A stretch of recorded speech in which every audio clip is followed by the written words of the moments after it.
America's just been through many months of violence. Following the death of George Floyd, we saw violence, looting, burning, rioting, murder in dozens of American cities. And now we've seen violence coming from the other side with the storming of Capitol Hill. So whichever way you cut this, America is now at a very dangerous moment. And these tens of millions of people that voted for Donald Trump, they didn't do so because somehow he misled them or fed them with lies. They voted for Donald Trump because they saw him as their champion. They have lost total faith in mainstream media and its ability to be impartial. They've lost faith with social media and now believe they're moving into the realms of censorship. They have a view that the Washington class is just so far removed from their life and their concerns, but they've had one champion, and that champion has been Donald Trump. And if you impeach Donald Trump, if you martyr Donald Trump, if you ban and censor Donald Trump, you then leave these people without anybody to represent them.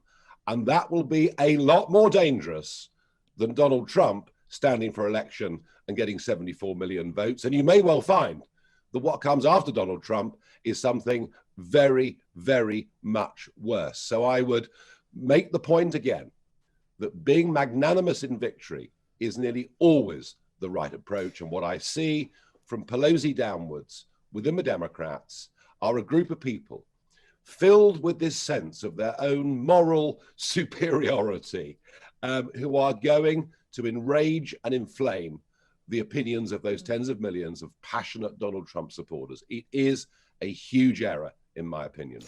Joe Biden, the president-elect, though, was magnanimous in victory. He was talking about how he would represent everybody, people who didn't vote for him. He understood their concerns. He would tackle us. I agree with you, Nancy Pelosi, very much not so. My God, that is a very personal, bitter battle between her and Donald Trump. There's no doubt at all. But Donald Trump was also, the onus is on him, is to be magnanimous in defeat as well, to refuse to accept the defeat, to say he won't attend the inauguration, to call on his own supporters on the day when there's a vote going on in the House of Representatives and the Senate for them to, in terms of his future, for them to and the president-elect, for him to then call on them to march, for him not to, for many hours, as people were ransacking Capitol Hill when 5 people died, including a police officer beaten to death. For him not to have called those people off at the first possible opportunity instead of being waiting hours and having his own aides having to beg him to do it.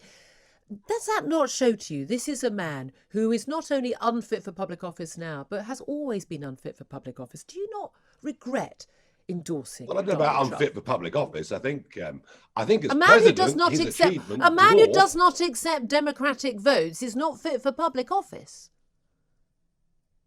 Well, accepting democratic votes, of course, we should all accept democratic votes, provided we're convinced they're free and fair. And of course, the Trump campaign and 39% of Americans do not believe the US presidential election was conducted on a free but without and fair any evidence basis. To back up that belief. It's a meaningless belief. You can believe in fairies at the bottom of the garden. It doesn't mean they exist. Look, I am utterly convinced, Julia. I'm utterly convinced that the by-election in Peterborough last year was won fraudulently. But I did my best, through a legal challenge to try and prove that through postal voting fraud had taken place. And guess what? The Brexit Party took that case and we lost. So there comes a point when you have to accept what's happened, even if you don't like it. And Trump has used every legal and constitutional means to challenge that result. But he's failed to do it.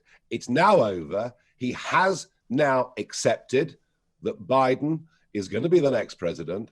And I do think that calling a rally in Washington, D.C. on the 6th of January was a mistake. In that febrile atmosphere, I do think that was a mistake. But he didn't. Donald Trump didn't incite those people to storm the Capitol or anything like that. I would agree that Rudy Giuliani's language at that rally was unacceptable. But the point is, he was within his rights to challenge that result, just as, if you remember, You know, a few years ago, the Democrats, Al Gore, challenged endlessly that result when it went for the Republicans. Oh, well, indeed. We will make America great again.